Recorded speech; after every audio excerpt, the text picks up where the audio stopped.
In 1935, the city of Sydney, Australia had a shark attack problem. There had been 8 attacks in the last year alone, 6 of which had been fatal.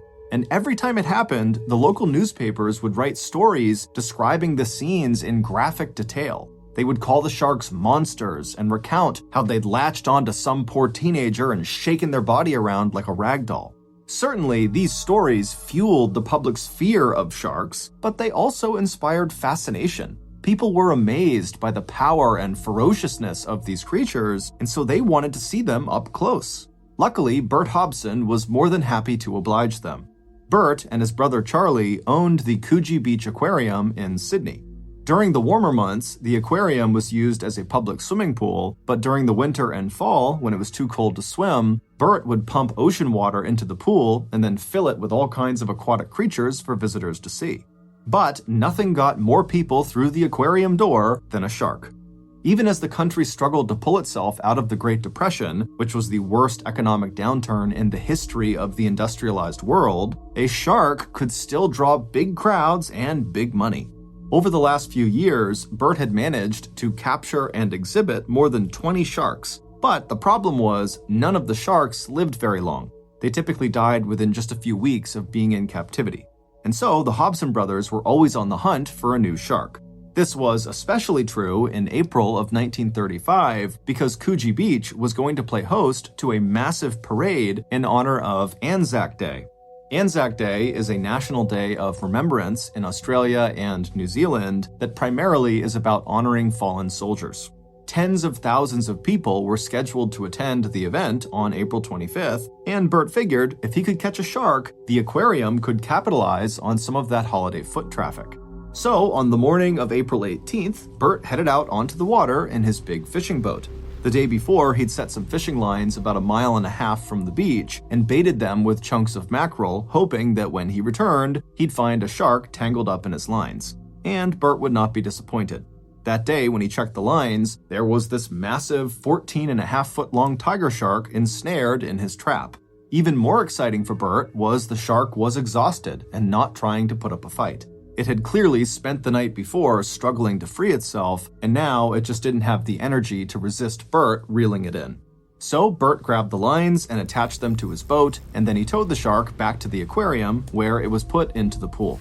Looking down at his prize swimming around the tank, Bert was sure this huge shark was going to be a massive media sensation. And Bert would be right, although not for the reasons he expected. The Hobson brothers bought ad space in all the major local newspapers announcing their newest attraction. They called it the largest tiger shark ever in captivity, and that may actually have been true. Most tiger sharks are 10 to 14 feet in length, and this one was 14.5 feet long. The prospect of seeing this giant creature attracted a massive crowd. However, for most of the week leading up to Anzac Day, the prized shark didn't put on much of a show. It barely ate, and then when it did, it just kind of seemed docile and slow. It certainly was not living up to the ferocious monster hype the brothers had been selling. But then something strange happened. On Anzac Day, Thursday, April 25th, the brothers opened their aquarium early to try to capitalize on as much of the pre-parade foot traffic as they could, but again, that day, the shark just kind of swam slowly around and barely ate, and so by late afternoon, only about a dozen people were still watching the shark. And just as those last dozen or so people were getting ready to leave the aquarium right around 4:30 p.m., the shark started acting weird. Without warning, the shark just started thrashing violently around in the water. Its body was moving so fast and its tail was flapping so aggressively that it practically beat the water to a foam. The spectators had absolutely no idea what was going on, but they were completely mesmerized by the spectacle of it. The shark then started rapidly swimming in circles around the pool, periodically smashing into the walls. And then, all of a sudden, the shark just stopped swimming. And for a moment, it just floated motionless in the center of the pool, and then it just sank to the bottom. At first, all the onlookers assumed the shark must have died. But then they started to see this stuff rising up through the water just above the shark. And when this stuff got to the surface, it formed this mass of chunky, putrid scum that smelled and looked like vomit. And in fact, that's what it was. Vomiting is a fairly common behavior in sharks. When they get stressed out, like when they're caught in nets or beached, or when they've been dragged from their habitat and then put in a pool that's too small for them, they sometimes throw up. The behavior is even more common in tiger sharks because tiger sharks will eat pretty much anything that crosses their path, including things they can't digest, like turtle shells and metal, which is why they're always having to throw up to get these things out of their body. But no one in the audience knew this, so as this pool of shark vomit was beginning to settle on the surface of the water, the spectators just stared at it, trying to understand what it was. And as they were looking, they started to notice these shapes inside of the vomit that they sort of recognized. At first, what they saw were things like fish bones and shark fins, the kind of things you would expect to find in the stomach of a shark. But then there were also these other things that you wouldn't really expect to see, like a dead rat and a partially digested bird. And then they noticed something else, a human arm, and this arm had a rope tied around its wrist. The spectators were horrified. They started gasping and screaming and shouting for someone to call the police. Bert Hobson grabbed a stick and did his best to push the arm over to the side of the pool while his brother Charlie rushed inside to call the authorities. By the time the cops arrived, the shark had recovered from its sickness and was back to swimming slow laps around the pool. So the first thing the cops had to do was secure the arm before the shark decided it was hungry again. The detectives lifted the arm from the water using the rope around its wrist, and then they placed it inside of a burlap bag they'd brought to collect evidence. And then the police turned their attention to the obvious question everyone had. How did this arm wind up inside of this shark? The Hobson brothers assured the police there was no way someone could have thrown the arm into the pool without their knowledge because the shark had been under constant surveillance since arriving at the aquarium 7 days earlier. There was also no way someone could have fallen into the pool during off hours because they kept the aquarium locked when they weren't there. So the Hobson brothers were certain that the arm must have already been in the shark's belly when it arrived at their aquarium. And the victim, whoever they were, was likely just another casualty of the latest wave of shark attacks in Sydney's harbors. But the police weren't so sure about that theory, at least not the part about a random shark attack. To them, the rope tied around the arm's wrist seemed to suggest something more intentional, possibly murder or maybe suicide. They didn't know, but something seemed off. But regardless, the police knew their first order of business was just identifying the owner of the arm so that their family could be notified about their death. Now, in 1935, under normal circumstances, trying to figure out whose arm this was would be nearly impossible because DNA had not been discovered yet. And so all investigators could do was just look at the arm and see if there were any features on it that could lead to the owner. And in this case, there were. The first thing they noticed was that the arm was in shockingly good condition. In fact, there appeared to be hardly any signs of digestion at all, which was surprising considering how long it must have been in the shark's stomach. So before the police even left the aquarium, they called a fingerprinting specialist who drove out to the site and then cut and peeled the skin off the fingertips for later analysis. The second thing the police noticed was a tattoo on the inner forearm. It was an illustration of two boxers facing off as if they were in the ring. Their bodies and gloves were drawn in blue ink, and their boxing shorts were colored red. The design was unique enough that police felt hopeful a friend or family member might recognize it just from a written description in the newspaper. But when the police drove over to the morgue to have the arm analyzed further, what they would learn there would ensure that all the newspapers in the state would be running much more than just a written description of that tattoo. At the morgue, the local medical officer became instantly fixated on the question of how the arm had come to be removed from the owner's body. Up to that point, everyone, including most of the police, assumed the shark had just bitten the arm off. But to the medical officer, the arm did not look like it had been bitten off at all. There were none of the ragged tears or bite marks like you'd expect to see with a shark attack. Instead, the arm appeared to have been cut from the body with surgical precision, most likely with a knife, which meant this death was likely not the result of a shark attack. In all likelihood, it was a murder by a person, and then after this guy was killed, the shark was either fed the body part, or after the parts were dumped into the water, the shark happened to find the arm and ate it. This new twist on the case created an instant media frenzy. Newspapers all over the country ran stories about this strange situation with the shark arm in Sydney. And a bunch of those papers actually ran a photo of the tattoo, along with instructions for readers to contact the authorities if they recognized it. And someone did. On April 28th, just 3 days after the scene at the aquarium, police received a call from a guy saying he'd seen the photo of the tattoo in the paper and he knew who the arm belonged to. Without a doubt, the guy said, that arm belongs to my older brother, Jim Smith. To most of the police at the precinct, the name Jim Smith meant nothing.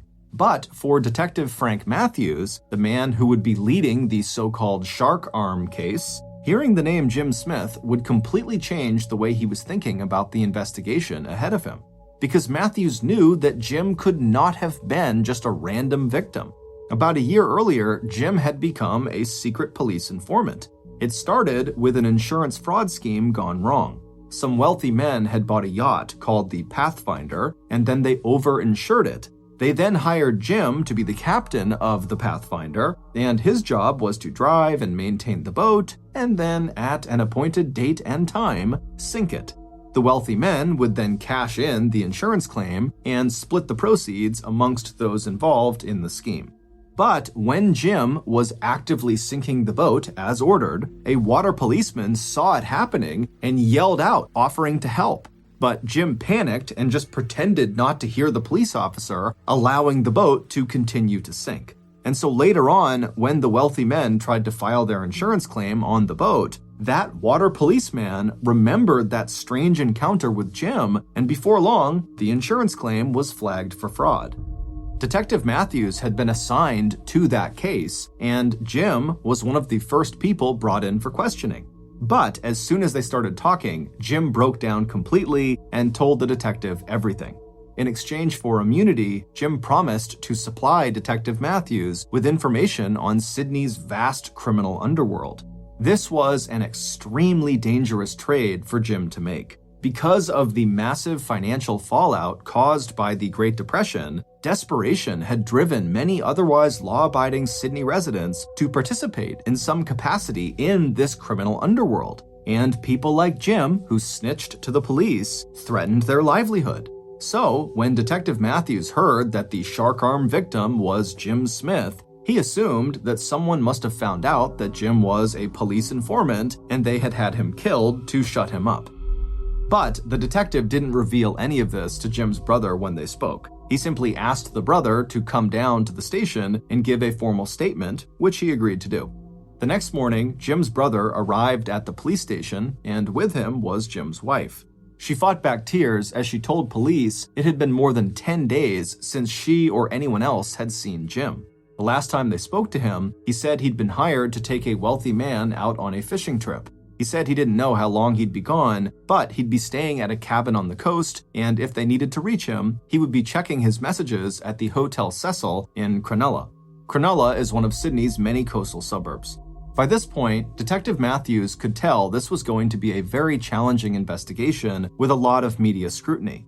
And part of him wondered if maybe he was jumping to conclusions. Maybe Jim hadn't been murdered. Maybe he really had just been attacked by a shark. And if he had, then most likely the rest of Jim's body, or at least more of his body, would be inside of that tiger shark. And as it happened, that tiger shark had actually died shortly after vomiting up Jim's arm. And so Detective Matthews went to the dock where the shark's body was being held by a fish oil merchant, and there he watched as the giant fish was cut open and nothing but fish parts fell out of it. This was enough to convince Matthews that this was no animal attack. Jim had to have been murdered by a person. So he tipped his hat to the fish oil merchant and headed back to the station where he would make plans for the next phase of the investigation, canvassing Cronulla, where Jim had told his wife he would be checking his messages. The first place police were sent in Cronulla was the bar at the Hotel Cecil, and immediately police got a hit. When the bartender saw a photo of Jim, he instantly told police that he recognized him, and even called him by name. He said, "That's Jim Smith." Apparently, Jim had visited this bar on several occasions, enough to be on a first-name basis with the bartender, and also the bartender said Jim was just a very memorable guy. He was tall and athletic, and at one point he trained to be a boxer, which is why he had that tattoo on his forearm of the two boxers. But the bartender said it had been a long time since Jim had come around. The last time he saw Jim was the evening of April 8th. Jim arrived in the early afternoon and stayed for several hours, drinking beer and playing dominoes with the locals, and then around 6 p.m., he left with a friend called Mr. Williams, a man that the bartender described as being very, very short. Detective Matthews knew who the bartender was talking about, and he also knew that this very short man was not named Mr. Williams. The real name of the short man was Paddy Brady, and Matthews knew he was a very close friend of Jim's. Paddy was well known to police as a master forger. He'd picked up the talent in his 20s while he was in the military. Paddy had been in and out of jail on a regular basis since he was 11 years old. In fact, the police had an active warrant out for his arrest in connection with some forging charges, which Matthews assumed was the reason Paddy was going around using a fake name. He didn't want to get arrested. But despite being a career criminal, Paddy was not known to be a violent criminal. So even though Paddy seemed like he could have been the last person to see Jim alive, the combination of him being Jim's close friend and Paddy being non-violent made it hard for investigators to believe that he might have had anything to do with Jim's murder. But over the next few days, as police continued speaking to residents of Cronulla, it started to seem like Paddy had in fact done harm to his friend.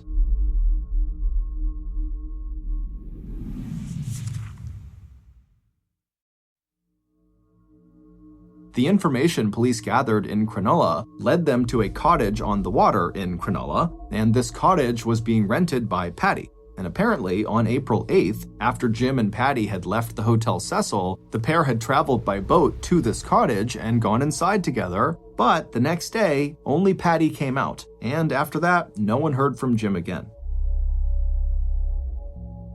Initially, police couldn't think of a good reason why Paddy might want to kill his friend, but when Matthews followed up on where Paddy went on April 9th, so the morning after he and Jim had gone into the cottage together, a theory started to form in Matthews' head.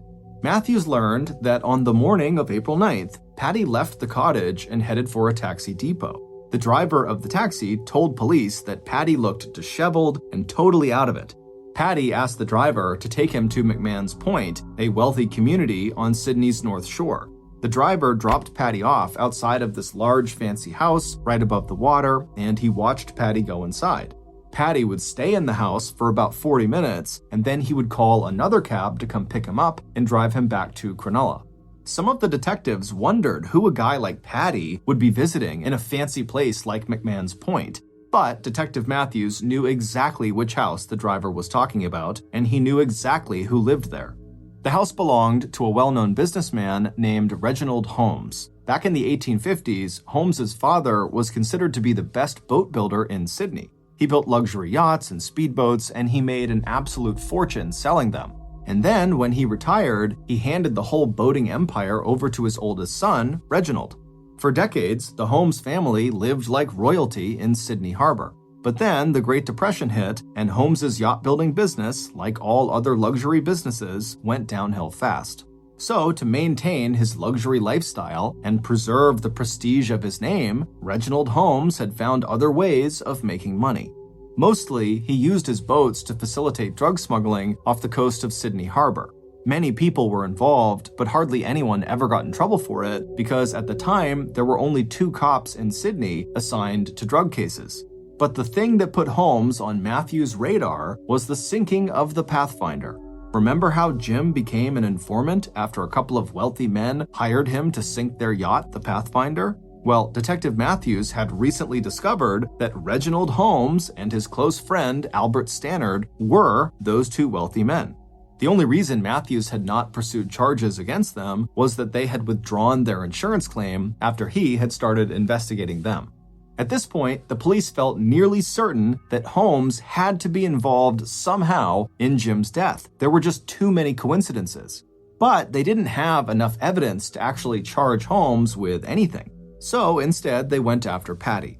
At 6:30 p.m. on May 16th, police arrested Paddy at his home and drove him back to the precinct where he was subjected to more than 6 hours of questioning.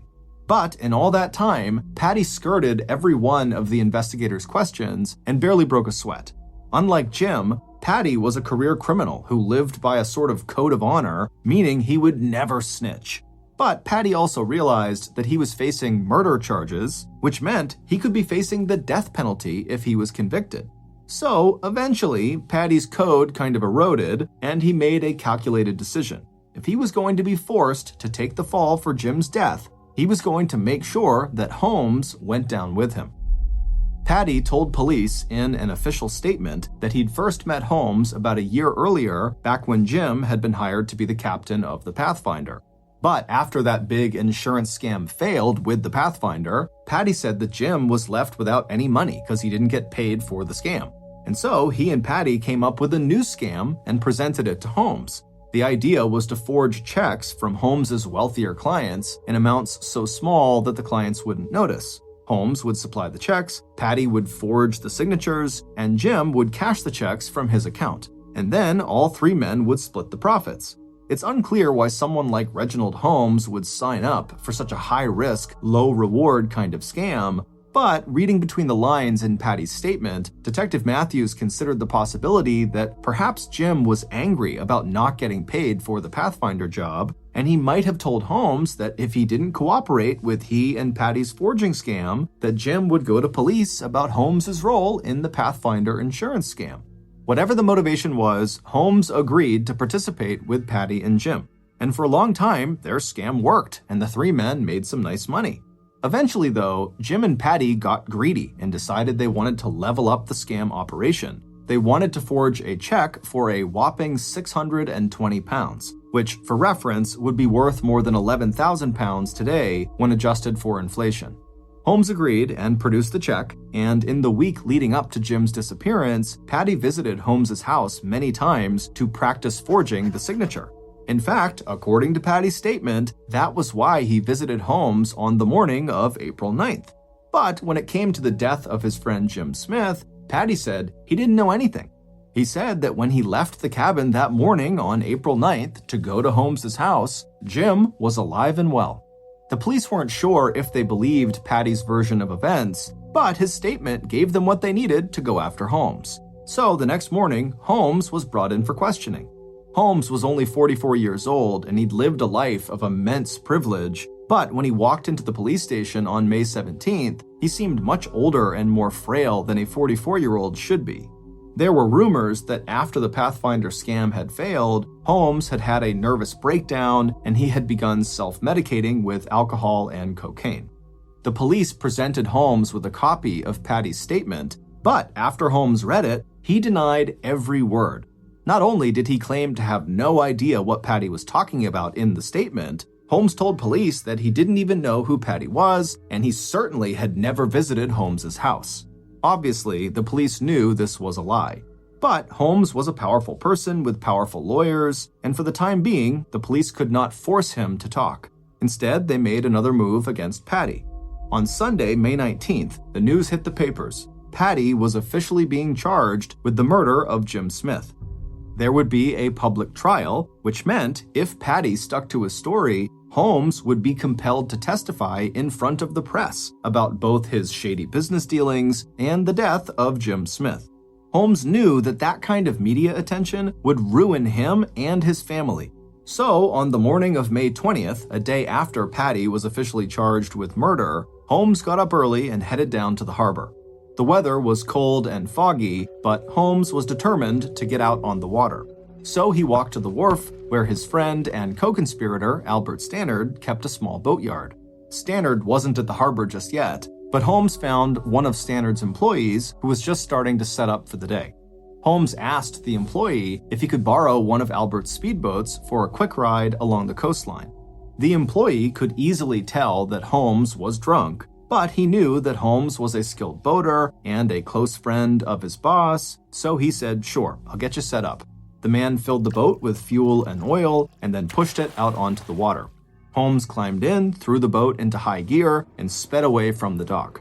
It was only about 7:30 in the morning, and the ordinary people of Sydney were just beginning to board their commuter ferries across the harbor. But Holmes appeared to be on a mission. As he headed east toward open water, his eyes stared straight ahead. He pushed the boat to go faster and faster until tears were streaming out of his eyes. And then he abruptly cut the engine. As the boat gently rocked in the waves, Holmes found himself staring at a particular stretch of coastline, Piper Point, the most expensive suburb in all of Sydney. He thought about all the people he knew who lived there and imagined them reading the horrible headlines that were sure to be written about him during the upcoming trial. With his eyes looking straight ahead, Holmes reached into his coat pocket and pulled out a bottle of brandy. There wasn't much left in the bottle, but he gulped down the last of it and then threw the bottle over his shoulder. And then Holmes reached back into his pocket and pulled out a revolver. And there, within full view of the people who lived on Piper Point, Holmes pointed the gun at his forehead and pulled the trigger. The gun went off and the blast threw Holmes's body out of the boat and into the water. But, shockingly, he survived. The bullet hit the thickest part of his forehead, so instead of puncturing his skull, it just sort of flattened there against his forehead and then fell to the ground, leaving him with a giant flesh wound on his face. As soon as Holmes hit the water, he bobbed back to the surface like a cork, and for a second he just looked around wondering what happened while blood gushed from his forehead. Then he just swam back over to his boat and climbed inside. Meanwhile, the residents of Piper Point, who had actually seen the attempted suicide, began calling the police. The water police were dispatched to the area, and they raced towards the injured boater, but as soon as they got close to his boat, Holmes would just turn his boat around and speed away.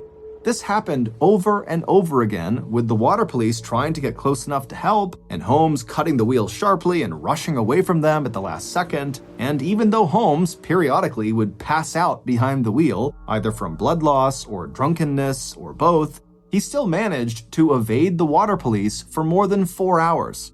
Finally, Detective Matthews and his squad were notified of what was going on out on the water, and so they headed out in their own boat, and with the help of Holmes's own brother in another boat, they were able to finally jump on board of Holmes's craft and tackle him and pull the keys out of his ignition. Holmes was taken back to shore and sent immediately to the hospital, and then 5 days later, when Holmes was finally healthy enough, he told detectives he was ready to talk. Holmes told police that Patty had been blackmailing him for months, threatening to reveal what he knew about the Pathfinder insurance scam if Holmes didn't pay him.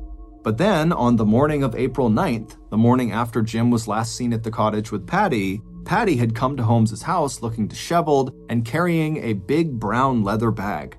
Patty told Holmes that he'd been with Jim at the cottage the night before, but they'd gotten into a fight that ended with Jim getting killed. So Patty had loaded Jim's body into a tin trunk he found at the cottage and disposed of it by dumping it into the water. But apparently, not all of Jim's body had fit inside of that tin trunk. Holmes said that at that point, Patty reached into this brown leather bag he had with him, and he pulled out Jim's arm, holding it by a rope that he had tied around the wrist. Holmes said this scared him so badly that he immediately decided to just do whatever Patty wanted in fear that Patty might kill him too. And so from that point onward, whenever Patty called to ask for money, Holmes would give it to him. To the police handling the interrogation, Holmes seemed genuinely afraid as he spoke. He chain-smoked and his hands shook when he signed his statement, but it was impossible to tell if he was afraid of Patty or of the stain this case was going to leave on his reputation. In any case, the majority of the details in his story lined up with what the police had uncovered in their investigation. So they asked Holmes if he would be willing to testify that Patty killed Jim and disposed of Jim's body, and Holmes said he would. Now, not all of the detectives believed that Patty was guilty. The idea that this tiny guy could have killed this huge athletic guy, Jim, who had literally been at one point a professional fighter, seemed totally implausible. But with all the media attention on this case, the police were facing an immense amount of pressure to just close it. And since they still couldn't find Jim's body, Holmes' story was their best shot at closing the case. Before Holmes left the station, the detectives asked him if he wanted police protection, but Holmes declined. Before Patty could officially be indicted for murder, the police would have to present their evidence to the coroner. In cases where a wrongful death is suspected, it is the coroner's job to determine the cause of death and who may have been responsible. On May 30th, the lead detectives were called to the office of the coroner to present all of the information they had uncovered in the case of Jim Smith's death. But after presenting all their evidence, the coroner told them that there was not yet enough information to determine how Jim Smith had died, and so they would have to have an inquest. An inquest is a judicial inquiry to ascertain the facts relating to an incident, such as a death. The date for the inquest was set for June 12th, which meant detectives had just 2 weeks to prepare all of their evidence and just 2 weeks to hopefully finally find Jim's body. But at the end of those 2 weeks, despite searching the water extensively, police did not locate Jim's body, which meant pretty much their entire case against Patty would rest on the testimony of Reginald Holmes, a man who just weeks earlier had publicly demonstrated that he was both dangerous and mentally unstable. And as the days until the inquest ticked by, Holmes's mental health only seemed to worsen. He spent entire days drinking in his bed, scared that if he went outside, he would be killed, either for what he'd said to police or for what he might say on the stand at the inquest. And it would turn out his fears were legitimate. In the early hours of June 12th, the day of the inquest, a police officer was making his rounds when he noticed a car idling by the side of the road. Its headlights were on, and the passenger door was open, and the driver was just kind of sitting there, leaning forward. June is wintertime in Australia, and in a coastal city like Sydney, the wind that sweeps in from the harbor can be extremely cold. And so worried something was wrong because this guy's door is open, the patrolman quickly got out of his car and he hustled over to the idling car to see what was happening. The patrolman came around to the open passenger door and shined a flashlight on the driver. And right away, he saw the driver was covered in blood and had been shot several times on the left side of their body. By the time the sun came out and people started gathering outside the courtroom for the inquest, the story had already hit the papers. Reginald Holmes had been murdered, only 7 hours before he was scheduled to testify at the inquest. Without the police's star witness, the case against Patty Brady was bound to fail. For one thing, the police had no direct evidence tying Patty to Jim's murder, but as it would turn out, that wasn't even their biggest problem. At the inquest, which did end up happening, Patty's lawyer would argue that the court could not find Patty responsible for Jim's death since there was actually no hard evidence that Jim was even dead. All they knew was Jim was missing an arm, and people can survive without an arm. And since this was technically true, the coroner was determined to have no authority to hold this inquest, which meant they had to shut it down. Patty would be acquitted of all charges. However, he would spend the rest of his life going in and out of jail for other offenses. Jim's body would never be found, and no one would ever be convicted for his murder. Nor would anyone ever be convicted for the murder of Reginald Holmes, although some people believe Holmes's murder was orchestrated by his old friend and co-conspirator Albert Stannard, either to help his family collect on one of his many life insurance policies, or to avoid him ruining both of their reputations by testifying at the inquest that would implicate both of them. Many people in Sydney considered these outcomes to be a huge miscarriage of justice and a total failure on the part of the police. But many other people in Sydney were quietly relieved that the people involved in this very bizarre shark arm case took their secrets of Sydney's underworld with them to the grave. Chichijima is a small Japanese island about 500 miles south of the Japanese mainland. During World War II, the Japanese put a base on this island, and they put 2 radio towers at the top of the 2 mountains on the island. These radio towers became integral to the Japanese communication and surveillance operations in the Pacific during the war. And so at that time, the island was heavily fortified with up to 25,000 troops and huge anti-aircraft guns. Because of the island's obvious strategic value to Japan, the Americans wanted to take it from them. But American military strategists advised against that, saying that any amphibious landing of this island would result in massive casualties for Americans, and the Japanese would likely just repel the attack anyways. And so the Americans decided to go with the next best thing, which was to attempt to bomb the 2 towers and cut out their communications. So in June of 1944, American aircraft carriers, which are those huge ships that planes can take off of and land on, they headed for the island of Chichijima. And once the island was completely surrounded, the Americans began launching their pilots to try to take out these towers. But the Japanese fought back in a major way. And despite taking heavy casualties on their side, they repelled every American air raid and kept them from bombing their towers. After several months of these failed missions over Chichijima, the American military leaders were incredibly frustrated. They knew this was going to be a difficult mission, but they didn't expect it to be this difficult. However, this island was so strategically important that the Americans knew they had to just keep on sending pilots in until they took out these towers. And so in September of that year, the Americans were back to planning another raid over Chichijima Island, and one of the pilots selected to go on this particular raid was a 20-year-old named George, who actually was the youngest pilot in the United States Navy at the time. But despite his age, he'd actually flown in several combat missions already and had actually been shot down already and had to eject into the ocean and was subsequently rescued. On the morning of this raid, George, along with his two-man crew, which was his radio operator named Dell and his door gunner named Ted, they boarded the plane, and then at 7:15 a.m., George and his crew took off, along with dozens of other American aircraft that were part of this operation. George immediately climbed above 8,000 feet because that would put them outside of anti-aircraft gun range. And so the way this mission would work is all these pilots would fly over the island, and then in order to drop their bombs, they would have to dive down below 8,000 feet and then manually drop their bombs and then try to get back up above 8,000 feet and out away from the island. And so George had run missions like this before, and so he was one of the first to actually make that dive down to the island. And as soon as he went below 8,000 feet, the island just erupted with anti-aircraft gun fire.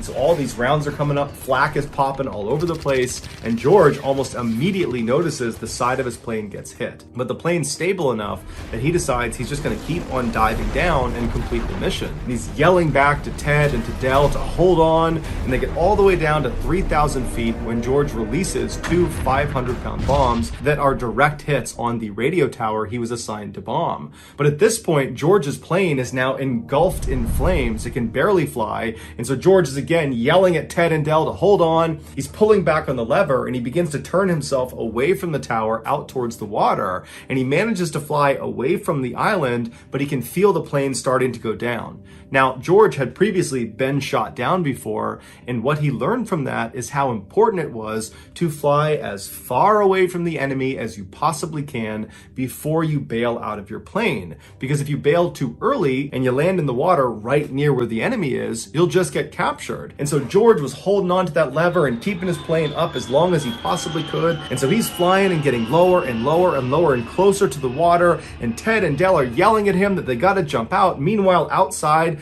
the other planes that had sustained damage, the other American planes, their crews are already bailing out. But George is saying, no, hold on. And he keeps going farther and farther until he's so close to the water that it's practically too late. And then he gives the order to jump out of the plane. George abandons his controls. He leaps out the door, and he hits his head on the back of the plane as he leaps out. But his chute would open up right before he hit the water, and it would save his life. As soon as George hits the water and he comes up for air, he's under his parachute. And so he's trying to get his parachute away to get a breath of air. He disconnects his parachute from his shoulders. He clears the parachute, and he's looking around, and he sees his plane that is now being flown by no one go crashing directly into the water. And so immediately he's looking around for Ted and Dell's parachute to make sure they're okay, but he doesn't see any parachutes anywhere. However, George notices a life raft from his plane had miraculously just landed like 10 feet away from him. So he swims over to the life raft, he climbs inside, and once he's in there, all he's thinking about is Ted and Dell. So he's yelling for Ted, he's yelling for Dell, but he's not getting a response.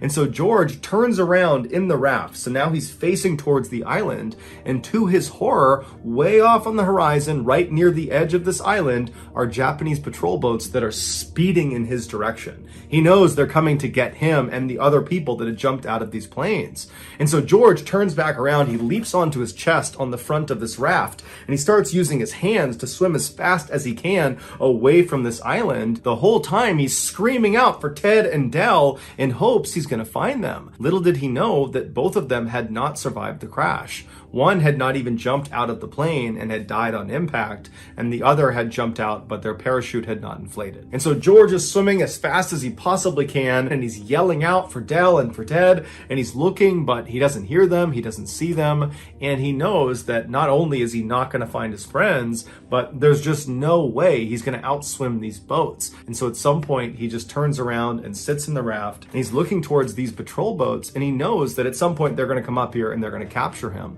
And all he can think about is how guilty he feels about Ted and Del. And he starts second guessing his decision to keep that plane flying as long as he did and make them bail out so late. And he's thinking, I probably got them killed. And then he thought about his wife, and he wondered if he'd ever see her again. And then he turned towards these Japanese boats that were much closer now, but still fairly far away, and he began mentally preparing himself for captivity. But before he could be captured, American aircraft come storming in overhead, and they go flying past him towards the island, and they start dropping bombs and strafing these Japanese boats that were coming out to get George. And so George is thinking, oh my goodness, what luck. He turns around, he gets back on his chest, and he starts swimming as fast as he can, trying to get away, knowing that these boats are totally preoccupied with the aircraft overhead. And for 2 hours, George used every ounce of strength he had to swim as far as he possibly could away from this island. But at some point, he was just so unbelievably exhausted, he just could not paddle any farther.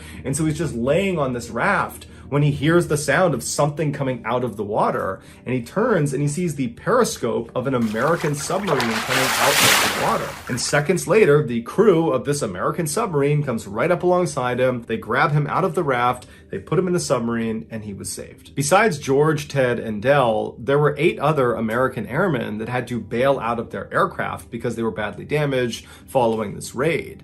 And so originally, those 8 people were not recovered, and they were believed to have drowned at sea.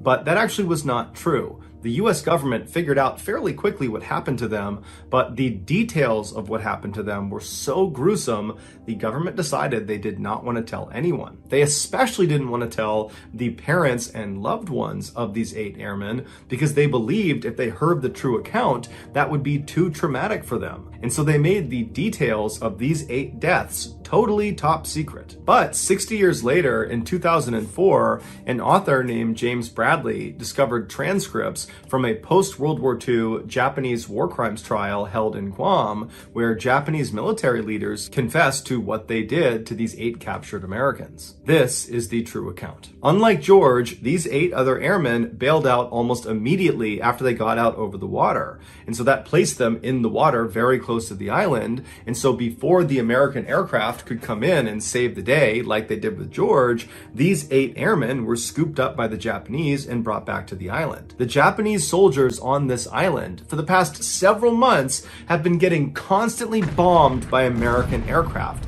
inflicting a very high casualty rate. And so these soldiers hated the Americans and they wanted revenge against the Americans. And so suddenly you have these 8 American prisoners on this island with no one to protect them. And so what do you think happens? The Japanese decide they're going to exact their revenge on these 8 men. Within 24 hours of being captured, the 8 men were kind of huddled up in one section of the island when one of them, Marv Mershon, who was 19 from Long Beach, California, was grabbed by a Japanese commander, stood up and moved to the central area within their military camp, and they tied him to a tree, and this commander encouraged all of the other soldiers to beat and kick Marv. And so all day long, soldiers were coming up and just beating the crap out of Marv, and Marv is tied to the tree, he can't do anything.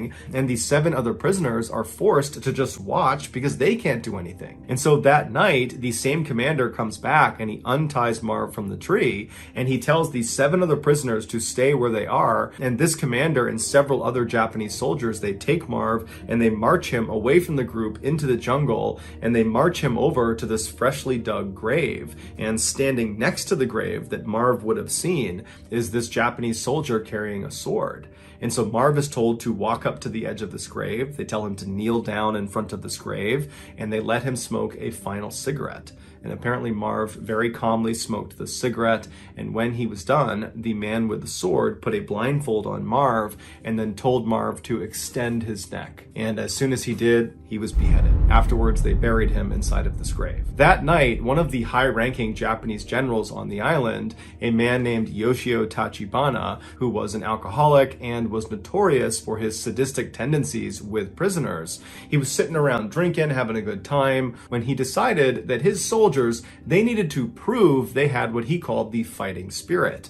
And the only way they could show they had this fighting spirit was by consuming human flesh. And so Tachibana ordered his soldiers to go exhume Marv from his shallow grave, and then Tachibana sent over one of his surgeons, and he told him to remove Marv's thigh. So the surgeon goes over, he surgically removes Marv's thigh, he gives it to one of the cooks, and the cooks, they make this huge meal using Marv's thigh, and they serve it to Tachibana and his other high-ranking officers and some soldiers.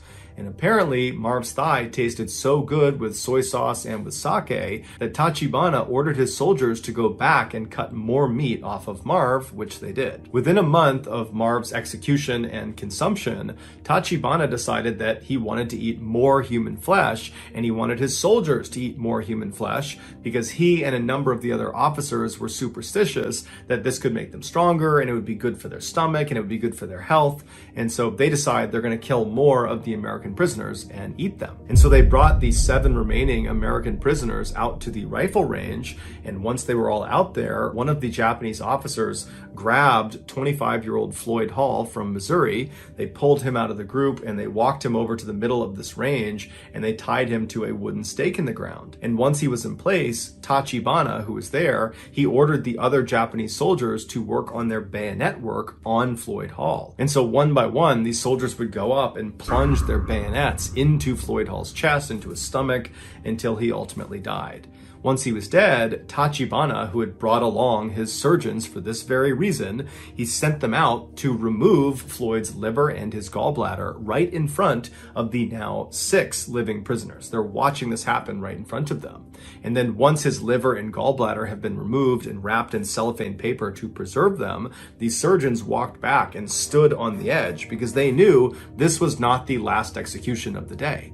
And so the other 6 prisoners are looking around, wondering what's next, and then one of the commanders walks over and he grabs another one of the prisoners. His name was Earl Vaughn. He was 22 years old from Texas, and as soon as he was grabbed, he knew he did not want to face the same fate Floyd did, and so right away he became defiant. He wanted to die more quickly, and so he began yelling Semper Fi at the Japanese, and he kept extending his neck and pointing up at his neck, indicating he wanted a clean and quick death. Behead me. And so the Japanese, they tried to strap him to this wooden post because they wanted the other soldiers to work on their bayonets with him, but it was just too difficult with Earl. He put up such a fight and he kept putting his neck out that finally one of the soldiers did pull him down and he was beheaded. And then again, the surgeons came running out into the field, and in plain sight of the now 5 remaining American captives, they removed Earl's liver and his gallbladder and then wrapped them in cellophane paper to preserve them. And then they took Floyd and Earl's organs and they went back to the cooks to have them prepared. And that night, all the high-ranking officers on the island feasted on Earl and Floyd. Within a few days of Floyd and Earl's murders,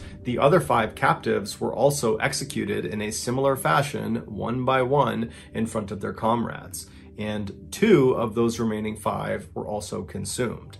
And unfortunately, one of those 2 was not executed beforehand. Instead, they had pieces of their body surgically amputated, and then those pieces would get cooked and eaten. And when they were done eating them, they would just come back and cut off more and more and more until there was nothing left to eat. And at that point, that prisoner was executed.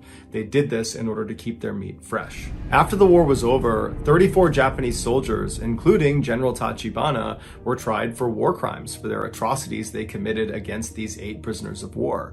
They were all found guilty and they were all hanged and buried in unmarked graves in Guam. The other men on the island that witnessed these atrocities and didn't do anything about it, or participated but in some sort of secondary way, they were also tried for war crimes, found guilty, and sent to jail, but all of them were released after 8 years. George was 80 years old when he finally learned about the atrocities on Chichijima Island that he so narrowly escaped. escaped. He, like everyone else that was learning about this, was horrified and disturbed, but more than anything, George felt a deep sense of guilt for having survived. But what we can all say for sure is that George did not waste his second chance at life. George H.W. Bush would go on to become the 41st President of the United States of America, and his son, also named George Bush, would go on to become the 43rd President of the United States of America.